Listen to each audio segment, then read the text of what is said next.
ಹೃದಯ ಭಾಗ ಆಗಿತ್ತು. ಈಗಿನ ದಿನದಲ್ಲಿ ಹೃದಯ ಭಾಗ ಇರುವಂಥ ಆದಿಶಕ್ತಿ ಬಡಾವಣೆಯಲ್ಲಿ ಇದರಿಂದ 20,000 ಅಡಿ ನಮ್ಮ ಗಮನಕ್ಕೆ ಬಂದೈತೆ. ಆ 20,000 ಅಡಿಗೆ ಎಲ್ಲಾದರೂ ನಾವು ನಾಮಫಲಕಗಳನ್ನ, ಇದು ನಗರಸಭೆ ಆಸ್ತಿ ಅಂತೇಳಿ ನಾಮಫಲಕಗಳನ್ನ ಹಾಕಿಸ್ತಾ ಇದ್ದೀವಿ. ಅದಲ್ಲದೆ ಸುಮಾರು ಆಸ್ತಿಗಳು ಕೆಲವು ಒತ್ತುವರಿಯಾಗಿ ಒಳಗಿಂದ ಒಳಗೆ ಅವನ್ನ ಸೇರ್ಸರ್ಬಿಟ್ಟು ಕೊಟ್ಟು ಮನೆಗಳು ಕಟ್ಬಿಟ್ಟವ್ರೆ ಸುಮಾರು ವರ್ಷದಿಂದ. ಸುಮಾರು ಇದು ನಾನು ಹೇಳಿದೆ 84-85 ಇಸ್ವಿಯಿಂದ ಆಗಿರೋಂಥ ಹರಾಜು. ಸುಮಾರು ಹಳಬರು ಅಂದರೆ ಮಾಜಿ ಅಧ್ಯಕ್ಷರುಗಳು ಕೈವಾಡದಿಂದ ಕೆಲವು ಆಸ್ತಿಗಳನ್ನ ಮಾರಾಟನೂ ಮಾಡಿಬಿಟ್ಟಿದ್ದಾರೆ. ಅವರಿಗೆ ಗೊತ್ತಾಗಿಲ್ಲ, ಅಮಾಯಕರು ಆಗಿದ್ದಾರೆ ಪಾಪ ಜನಗಳು.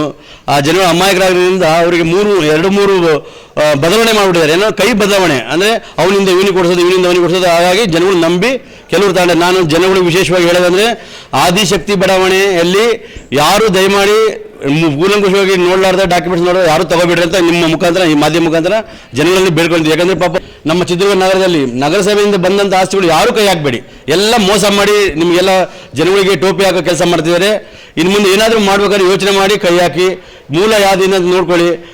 ನಗರಸಭೆ ಮೂಲ ಇದ್ದರೆ ದಯವಿಟ್ಟು ಯಾರೂ ತಗೋಬೇಡ್ರಿ ಅಂತ ನಾನು ವಿಶೇಷವಾಗಿ ಇವ್ರ ಹತ್ರ ಮುಖಾಂತರ ಹೇಳ್ತೀನಿ. ನಗರಸಭೆ ಇನ್ನೊಂದು ಏನಾದರೂ ವಿಪರ್ಯಾಸ, ನಗರಸಭೆಯಲ್ಲಿ ರೆಗ್ಯುಲರ್ ಆಗಿ ಯಾವ ಇಂಜಿನಿಯರ್ ಬರೋಕ್ಕೆ ಇಷ್ಟಪಡ್ತಾ ಇಲ್ಲ. ಯಾಕಂದರೆ ಈ ತಲೆನೋವು ಇರೋದ್ರಿಂದ ನಾವು ರಾಜೀನಾಮೆ ಕೊಟ್ಟು ಹೋಗ್ತೀವಿ, ನಮಗೆ ಬೇಡ ಅಂತ ಪರಿಸ್ಥಿತಿ ಬಂದಿತ್ತು. ಈಗ ನಗರಸಭೆಯಲ್ಲಿ ಇದು ಯಾವನೋ ಮಾಡಿದ್ದಕ್ಕೆ ಇವತ್ತು ನೋಡಿದ್ದೀರ, ಮೂಡದಲ್ಲಿ ಯಾರೋ ಒಬ್ಬ ಕ್ಲರ್ಕ್ ಸತ್ತ, ಒಬ್ಬ ಶಿವಮೊಗ್ಗದಾಗೆ, ಇನ್ನೊಬ್ಬ ಯಾರೋ ಅಲ್ಲಿ ಈಗ ಮೂಡದಲ್ಲಿ ಯಾರೋ ಕಮಿಷನರ್ ಜೈಲಿಗೆ ಹೋದರು. ಮಾಡಿಸ್ತಾರೆ, ಯಾರೂ ಹೋಗಿಲ್ಲ. ಮಾಡಿಸ್ತಾರೆ ಹೋದ್ರೆ ಮುಂದೆ ಗೊತ್ತಾಗೋದು ಯಾರು ಹೋಗ್ತಾರೆ. ಪಾಪ ಅಮ್ಮಾಯಿಗ ಜೀವಂತ ಸತ್ತೋಗಿದ್ದಾರೆ. ಈಗ ನಮ್ಮ ಮೊನ್ನೆ ರೀಸೆಂಟ್ ನಮ್ಮ ಚಿತ್ರದುರ್ಗದಲ್ಲಿ ಸ್ಲಮ್ ಬೋರ್ಡ್ ಇಂಜಿನಿಯರ್ ಸತ್ತರು ನೇಣು ಹಾಕೊಂಡು ಚಳಕೆರೆಗೆ, ವೀರೇಶ್.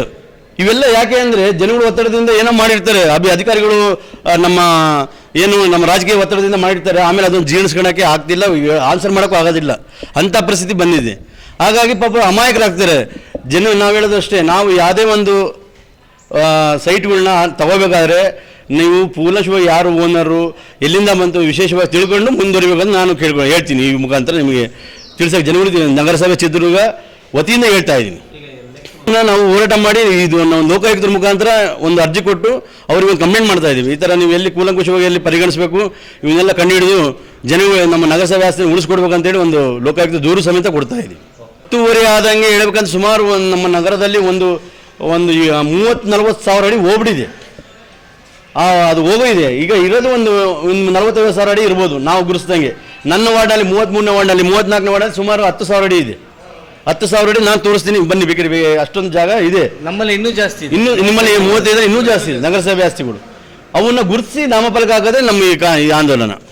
ಇದಕ್ಕೆ ಅಧಿಕಾರಿಗಳು ಸಹ ನಮಗೆ ಸಪೋರ್ಟ್ ಮಾಡಬೇಕು, ಕಮಿಷನರ್ ಸಮೇತ.